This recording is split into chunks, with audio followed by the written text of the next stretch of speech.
All right. Hello, all. Today we're going to do our lectures here for the end of our text. I'm going to go ahead and do chapters or units rather 30 through 32 in the first one and 33 through 35 in our second. Both of these are going to be relatively short, even though they're combining 3 units each. The reason for that is twofold. One, we simply have less important material at this point in the text, right? If you haven't presented it to us in the first 10 or maybe 15 chapters where you really had to build.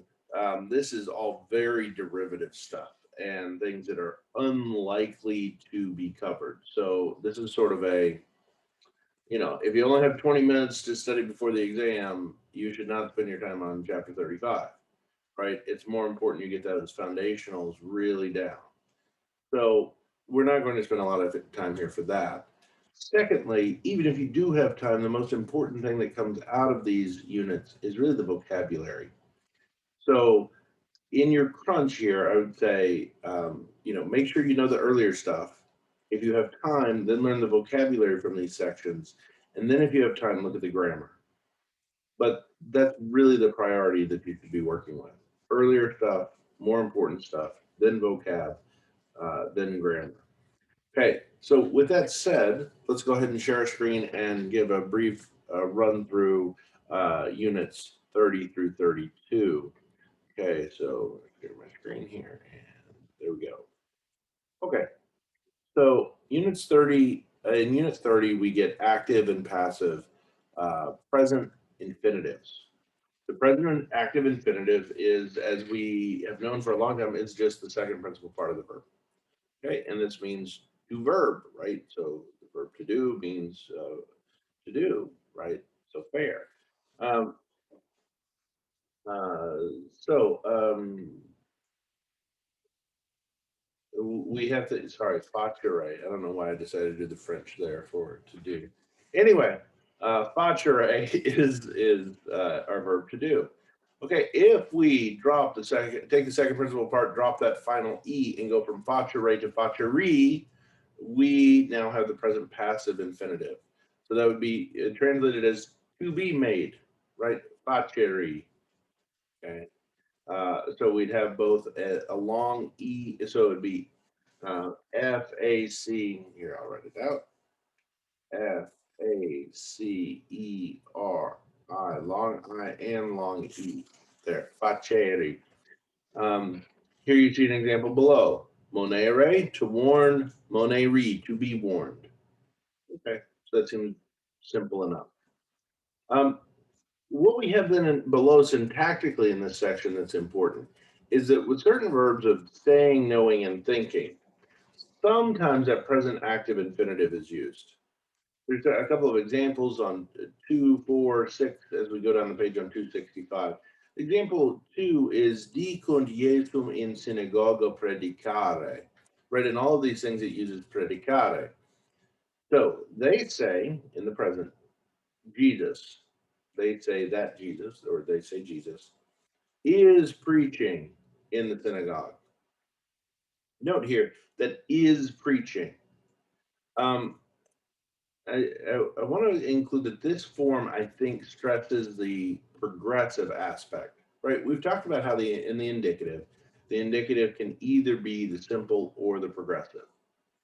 Well, sometimes if you're wanting to stress that an event is happening right then and there, it's really helpful to have a kind of no, that is what's happening, right?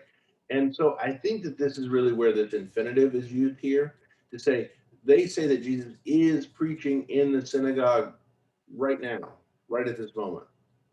Okay. I said this can be used with various tenses in the main verb, right? And it gives you different examples of using it with the imperfect or using it, with other future, etc. Okay. So the important thing here is the infinitive form predicare here could be used as your main verb, and it means this sort of progressive is doing it right now. Idea. Okay.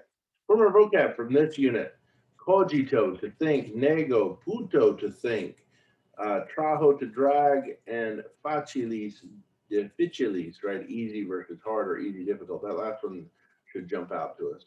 Trajo, trajere, to drag, to draw. This forms a couple of compounds, but it's a more important word in classical Latin, but comes up in medieval. I want to point out the difference here between cogito and puto. Puto here has to do with like computational sort of ideas, like that's where we get our root. So it's kind of like a functional kind of thing. Like it uses the word reckon here as a way, like you want to say like, well, I reckon 2 + 2 makes 4, right? That kind of basic sort of mathematical kind of logical deduction. This is what we have with Puto. Cogito is a little bit more speculative. I think it's a little broader just to think. We also have a verb penso, which is to think, which is to be a bit little more maybe prudential in our judgment, versus cogito, which is to think speculatively, but just to think in general. Okay. So there's a couple of important words there. In unit 31, we get the perfect active infinitive and the perfect passive infinitive, right? The perfect active taken from the third principal part, now added with ise on the end. So laudavisse, to have praise. And we get the passive fourth principal part like we would expect, because if we're forming a passive in the perfect, we need to start from that fourth principal part. And then we add esse, right, which is the present active infinitive of sum. So laudatus esse. Now these translate as to have praised and to have been praised.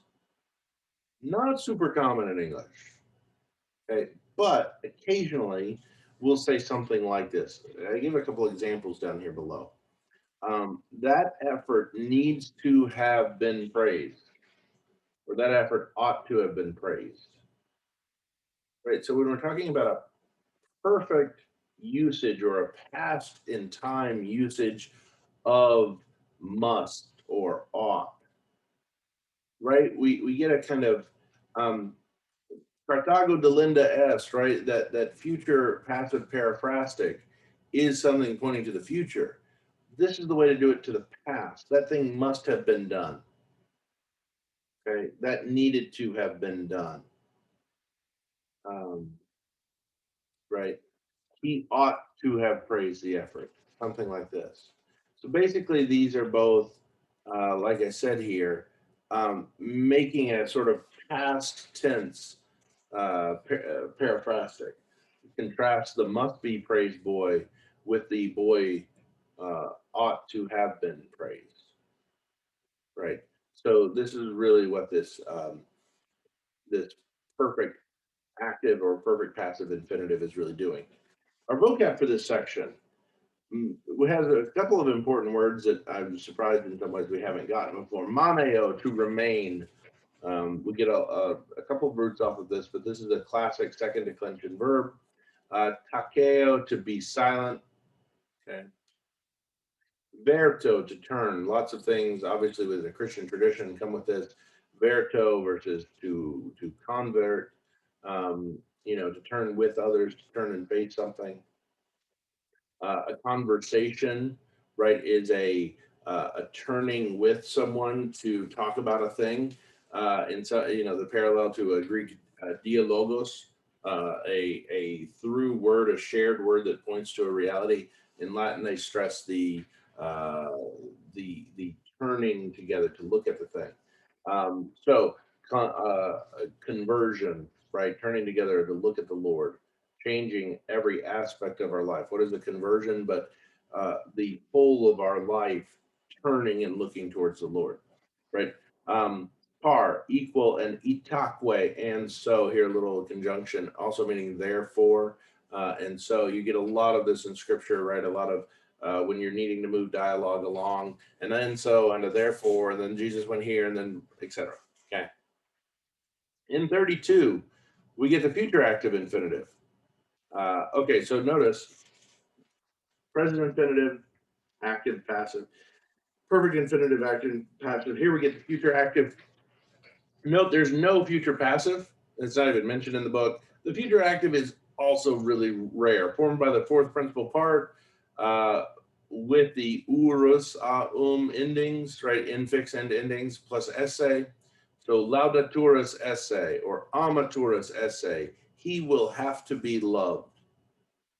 Um, the difference here between the future active infinitive and the periphrastic usage, right, is one of Carthage must be destroyed is, well, I'm trying to think, what is the obligatory sort of idea? Hmm. Well, it's simply here in the active. See, I put it here in the passive, which was the mistake. And this is the analog. So here, let me remove the passives, right? He will have to love. So the reason why the future passive isn't used is because we have the obligatory usage of the future passive periphrastic. So here, the future active, uh, he must love, right? The future active infinitive, he must love, versus the future passive periphrastic, he must be loved. So you can see why the future passive drops out because it is the future passive infinitive. There's no corollary because its function is served here by the periphrastic instead. Okay. A couple of verbs to point out from the vocab. Spero, sperare, to hope. Of course, that comes up a good bit. Teneo, tenere, to hold. Orbis, an orb or a globe, right? So when the Pope writes his annual sort of lecture to the city and to the world, ad orbum et orbis, right? To the city and to the whole world. Regio, a kingdom, an area ruled by a king, right? So you have a rex who imposes a regis on the people. Finally, you have this interesting word palam, right? Openly. So here it's an adverb that just sort of stands on its own. Um, I don't know what the derivative usage of that is. I think that's strictly a sort of biblical. So it might have even come from a Hebrew word or an Aramaic word, something like this. I don't recall seeing this in any classical text, but there you have it. All right, all. As I said at the beginning, this stuff, while nice, not as important as uh, knowing what you already should know up till now. So focus on that. If you need some extra work, then I can pass along some things. In fact, I wanted to give you a passage, but I don't have my text here with me. Um, so just focus on what you've already know and what you've already been exposed to. Okay. And then if you have time, come and work on this stuff. Okay. God bless you all. I'll post up the second lecture as well. God bless.